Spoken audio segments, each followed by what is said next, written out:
چنانچہ اگر کوئی ان کے عقدی یا منہجی خامیوں کو واضح کرتا ہے تو یہ کہنے لگتے ہیں خامیوں کے ساتھ اچھائیوں کو بھی بیان کرنا چاہیے.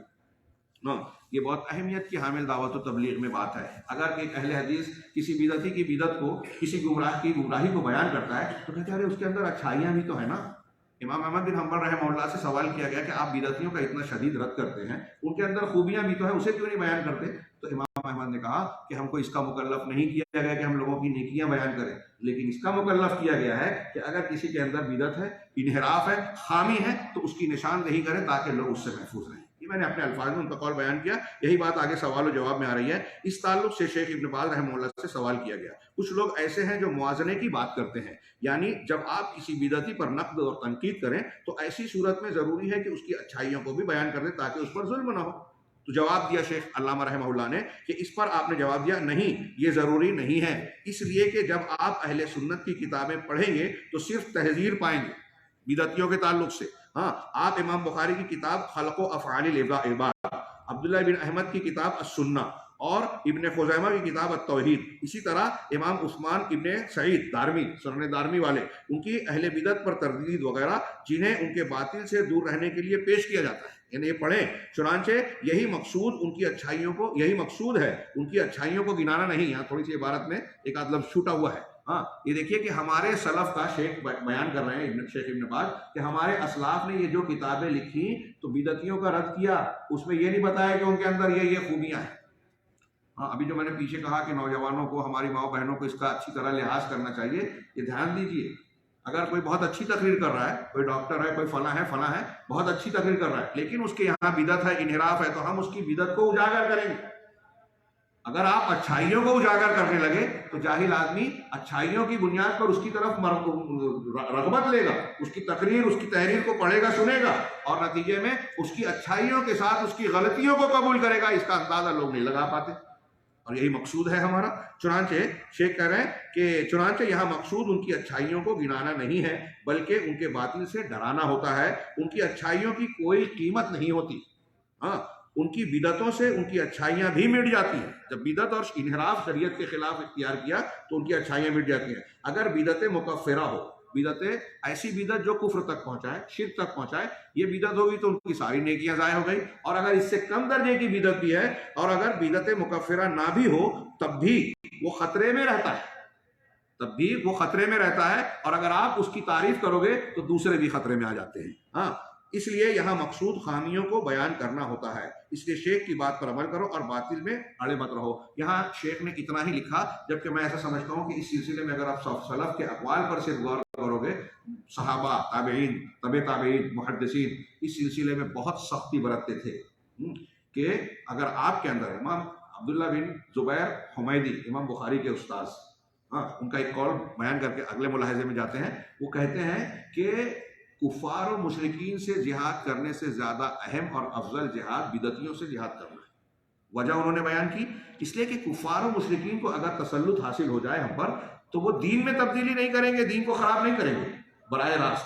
اور اگر وہ کوشش کریں گے تو مسلمان چوکن ہو جائے گا، کافر ہے، ہمارے دین میں مداخلت کر رہا ہے. لیکن اگر بدعتی کو قوت مل جائے، آپ دیکھ لیجئے بدعتی ملکوں میں، تو یہ بدعتوں کی سرپرستی کر کے بدعتوں کو اسلام بنا دیں گے. ترکی، ایران اور ایسے مقامات پر آپ دیکھیے تصوف کو، بدعات، خرافات کو، رافضیت کو جس طرح حکومت کی سرپرستی حاصل ہے اور فروغ مل رہا ہے، اس کا یہ نتیجہ ہے ہمارے اخوانیوں پر اس کے اثرات ہیں. تو یہ آپ دیکھیں گے کہ ہمارے اسلاف اس سلسلے میں بہت سخت تھے اور ہمارے لوگ اتنے ہی نرم ہیں. اس کی وجہ سے اگر یہ کام چھوڑ دیا جائے، بدعتوں کا رد چھوڑ دیا جائے، تو صحیح غلط، سنت اور بدعت خلط ملط ہو جائیں گے. عام آدمی کو پتہ ہی نہیں چلے گا کہ اصلی اسلام کیا ہے. ٹائم ایک دو ملاحظہ اور ہو سکتا ہے انشاءاللہ. 21واں ملاحظہ، دھرنا دینا اور مظاہرہ کرنا اور اسے دعوت کے لیے طاقتور اسلوب سمجھنا، جبکہ نئی چیز ہے جو کافروں سے لی گئی ہے. وقت بہت مختصر ہے اور یہ ملاحظہ بہت اہم ہے، اور اس پر مختلف جگہوں پر سوالات اٹھتے ہیں، لوگ بحثیں کرتے ہیں کہ مظاہرے میں کیا ہے. ہم ہندوستان میں بھی کل ایک صاحب سوال کر رہے تھے کہ وہاں ہم نے دمام میں کیا تھا کہ اگر ہندوستان میں رہتے ہیں، ایسا معاملہ ہے تو مظاہرات کرنا اور یہ کرنا، یہ تو ضرورت ہے.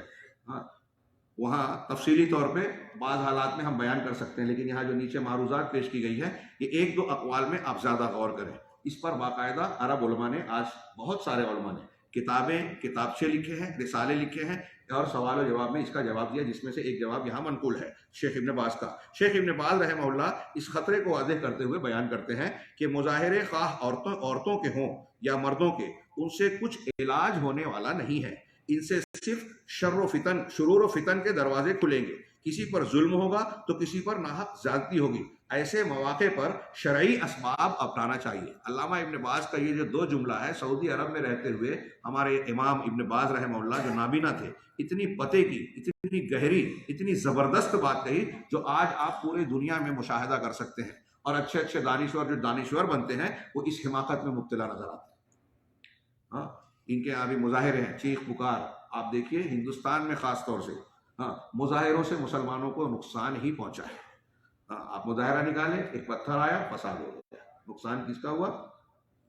مرے بھی یہ، زخمی ہوئے یہ، ان کی جائیدادوں کو برباد کیا گیا، دکانوں کو جلایا گیا، اور پھر جو دوسرے معاملات ہوئے وہ الگ نقصانات، پھر الزام بھی انہیں پہ کہ انہوں نے شروع کیا۔ اور یہ دوسروں کا آسان سا طریقہ ہے کہ جہاں جلوس جلسے مظاہرے ہوں وہاں آسانی سے بھیڑ کو آپ کنٹرول نہیں کر سکتے، اور یہ شرعی طریقہ نہیں ہے۔ شیخ آگے کہتے ہیں کہ ایسے مواقع پر شرعی اسباب اپنانا چاہیے جو شریعت نے ہم کو بتایا ہے۔ وہ کیا ہے؟ جیسے خط و کتابت اور نصیحت، بہتر طریقے سے خیر کی طرف بلانا، قانونی لڑائی لڑی جائے، خط و کتابت کی جائے، میمورنڈم دیا جائے، اخبارات کا استعمال کیا جائے، میڈیا اور بہت سارے دوسرے ایسی چیزیں ہیں، اور یہ ساری چیزیں مسلمانوں میں ارباب حل و عقد کو کرنا چاہیے۔ عوام کا یہ سب کام نہیں ہے، عام آدمی کا کام نہیں ہے، لیکن اخوانی منہج نے حکومت اور سیاست کو اختیار کر کے یہود و نصارہ کا جو طریقہ عام کیا، ساری چیزوں کو عام آدمی کے ہاتھ میں۔ قاضی سزا نافذ کرنے والا کام قاضی کا ہے۔ ایک آدمی اگر کافر ہے، چوری کی ہے، زنا کیا ہے، تو کون حد قائم کرے گا؟ عام آدمی۔ کہ بھائی میں کسی کے اگر یہ عام آدمیوں کو یہ تلوار دے دی جائے کہ آپ بھی چور کا ہاتھ کاٹ سکتے ہو یا کسی کو مار سکتے ہو، مرتد ہو گیا، تو کیا نتیجہ نکلے گا؟ میری کسی سے دشمنی ہو، میں مارنا چاہتا ہوں، میں نے اس کو قتل کر دیا اور پھر یہ سبمٹ کر دیا بیان کہ وہ مرتد ہو گیا تھا، چھوٹ جاؤں گا میں؟ قتل عام کو جواز اور لائسنس مل جائے گا۔ تو یہ کام حکومت اور نظام کا ہے، لہذا جو نظام کا کام ہے اسے کرنا چاہیے۔ ایسے ہی اس معاملے میں بھی سیاسی امور میں عوام کو گھسیٹنا اولاً یہی ایک فساد کا راستہ کھولنا ہے، چنانچہ یہ شرعی اسباب کو اختیار کرنا چاہیے، یہی اہل علم کا شیوا ہے۔ اسی پر صحابہ اور تابعین عمل کرتے تھے کہ وہ سیدھا حاکم سے مل کر بات کرتے تھے، اس کو نصیحت کرتے تھے یا اس سے خط و کتابت کرتے تھے، نہ کہ ممبروں پر تشہیر کرتے۔ حجاج بن یوسف اور دوسرے بہت سے لوگوں کی ہم نے مثال دی، اور تاریخ میں جب کسی نے یہ آج کے مظاہرات کی طرح خروج کا، خارجیوں کا طریقہ اختیار کیا، فساد پھیلا، قتل عام ہوا، جانوں کا، مالوں کا نقصان ہوا۔ تو اس طریقے میں نقصان ہی نقصان ہے، مسائل کا حل نہیں ہے، جو شیخ ابن باز کے پہلے جملے میں ہے۔ شیخ ابن باز رحمہ اللہ دعوت کے بہترین اسلوب اور فاسد اسلوب پر گفتگو کرتے ہوئے کہتے ہیں کہ اچھا اسلوب قبول حق کے لیے بہتر ہوتا ہے، جبکہ برا اسلوب حق کے نہ قبول کرنے کا، فتنوں کے ابھارنے اور ظلم و زیادتی کا سبب ہوتا ہے، اور یہ سب چیزیں ہم مظاہروں میں دیکھتے ہیں۔ دعوت کے میدان میں یہ بہت برا ہے، اس سے کبھی اصلاح نہیں ہو سکتی۔ صحیح طریقہ زیارت اور خط و کتابت ہے کہ اسی طریقے سے حاکم، امیر، شیخ قبیلہ کو نصیحت کی جائے، نہ کہ تشدد اور مظاہروں کے ذریعے۔ نبی پاک صلی اللہ علیہ وسلم ملک مکہ کے اندر 13 سال تھے، مگر کبھی بھی مظاہرہ نہیں کیا یا مظاہروں کا کوئی راستہ اختیار نہیں کیا، اور نہ ہی کسی کو دھمکی دی، نہ ہی کسی کو قتل کیا، اور نہ ہی کسی کے مال کو کبھی نقصان پہنچایا۔ ہمارے لیے اللہ کے رسول کی ذات میں نمونہ ہے، کیونکہ یہ اسلوب دعوت اور داعیوں کو نقصان پہنچائے گا، دعوت کے کاموں میں رکاوٹ ہوگی، رعایا اور حکام کے درمیان دشمنی ہوگی۔ اس لیے دعات کو چاہیے کہ وہ انبیاء اور رسول کا طریقہ اپنائیں، اگرچہ اس میں وقت لگے۔ یہ طریقہ اس عمل سے بہتر ہے جس سے دعوت کو نقصان پہنچے یا دعات کو تنگ کیا جائے۔ اس میں وقت لگے لیکن تھوڑی اصلاح ہو، یہ مفید ہے اس سے کہ جس میں آپ جلدی چاہتے ہیں لیکن اصلاح کی بجائے اور نقصان ہو جائے۔ لہذا شیخ کی بات پر عمل کرو اور ان باغیوں، انقلابیوں کی باتوں سے دھوکہ نہ کھاؤ۔ میں اس پر تعلیق چڑھاؤں گا کہ شیخ کی باتیں کیا؟ قرآن و سنت کی باتوں پر جو شیخ نے پیش کی، قرآن و سنت اور شریعت کی یہ باتیں ہیں، اسلام کی سیدھی صاف ستھری تعلیمات۔ یہاں ہڑبونگ نہیں ہے، ہنگامہ آرائی نہیں ہے، یہ ساری چیزیں اجنبی خیالات، افکار اور سیاسی نظام سے مستعار لی گئی ہیں، لہذا ان سے ہوشیار رہنا چاہیے۔ انشاءاللہ نماز کا وقت ہو رہا ہے، ہم لوگ اس پر اکتفا کرتے ہوئے یہ 22ویں ملاحظے سے نماز کے بعد والی مجلس میں گفتگو کریں گے. اللہ تعالی ہمیں خیر کی توفیق دے. وآخر دعوانا الحمدللہ صلی اللہ علیہ وسلم.